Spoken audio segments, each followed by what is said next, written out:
আমি আপনাদের সামনে যে আয়াতটা তেলাওয়াত করেছি, এই আয়াতের ভিতর আল্লাহ তাআলা বলতেছে, হে নবী, আপনি বিনয় এবং ভীতির সাথে মনে মনে শব্দে আল্লাহর কি করো?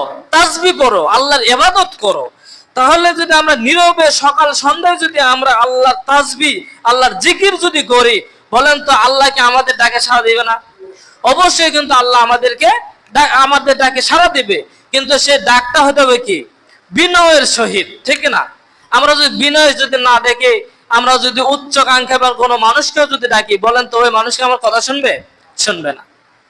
মুসলমান বন্ধুরা আমার খেয়াল করেন, আল্লাহ রাব্বুল আলামিন এই জন্য বলতেছেন, যদি আমি আল্লাহর যদি জিকির যদি সকাল সন্ধ্যায় যদি তোমরা বিনয় এবং ভদ্রভাবে যদি আমি আল্লাহর জিকির করতে পারো, আমি আল্লাহ রব্বুল আলামিন অবশ্যই তোমাদের সাহায্য করব।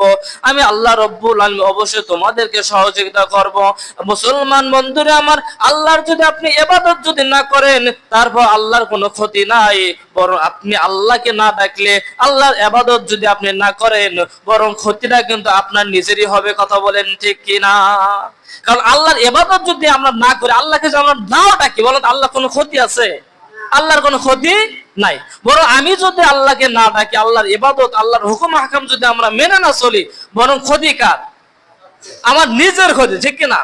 এই জন্য আল্লাহ বলতেছে কি, যে অবশ্যই তোমরা সকাল সন্ধ্যা আমি আল্লাহর জিকির করো, আমি আল্লাহর ইবাদত করো, এর কি বিনয়ের সহিত আমি আল্লাহর ইবাদত করতে হবে। এবং শেষে বললেন, কখনো তোমরা গাফেলদের অন্তর্ভুক্ত হও না। গাফেলদের অন্তর্ভুক্ত হওয়া যাবে? কখনো গাফেলদের অন্তর্ভুক্ত হওয়া যাবে না। কারণ আল্লাহ তাআলা আমাদের সৃষ্টি করেছেন কি জন্য বলেন তো?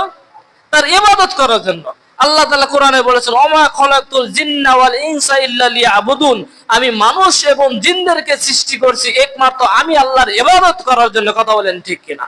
তাহলে আল্লাহ তাআলা আমাদের ইবাদত করেছেন তার কি করার জন্য? ইবাদত করার জন্য সৃষ্টি করেছে। আজ আমরা সেই আল্লাহর ইবাদত বাদ দিয়ে যদি আমরা শয়তানের তাবেদা করি, মানুষের গোলামি করি, বলেন তো আল্লাহ কি আমাদের সহযোগিতা করবে? আল্লাহ সাহায্য আমাদের উপর আসবে? আসবে না।